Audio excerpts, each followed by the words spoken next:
क्या आपने कभी सोचा कि भारत में इतनी गरीबी है, इतनी बेरोजगारी है, इतनी भुखमरी है, तो क्यों नहीं सरकार ऐसा करती है कि वो रिज़र्व बैंक ऑफ इंडिया को ये आदेश दे दे कि आप बहुत सारे नोट छापिए। क्या होगा अगर आरबीआई बहुत सारे नोट छापे? क्या आरबीआई बहुत सारे नोट या जितना चाहे उतना नोट छाप सकती है? क्योंकि आरबीआई को तो अधिकार है नोट छापने का और वो नोट छाप करके सबके अकाउंट में 1-1 करोड़ रुपए दे दे तो देश की गरीबी अपने आप ही दूर हो जाएगी।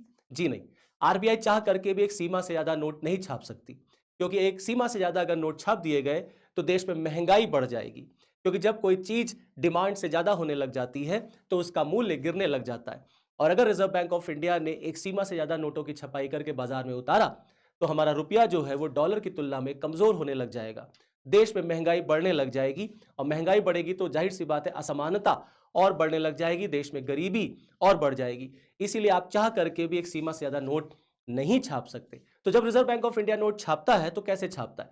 दरअसल reserve bank of India economy की साइज़, इकोनॉमी में डिमांड, इकोनॉमी में सप्लाई, लोगों की परचेजिंग पावर, देश की जीडीपी, तमाम ऐसे पैरामीटर्स को ध्यान में रखता है और ज़रूरत के अनुसार फिर वो नोटों की छपाई करता है। ये हम सब जानते हैं कि भारत में नोटों की छपाई करने की जो सर्वोच्च संस्था है, वो रिज़र्व बैंक ऑफ इंडिया है।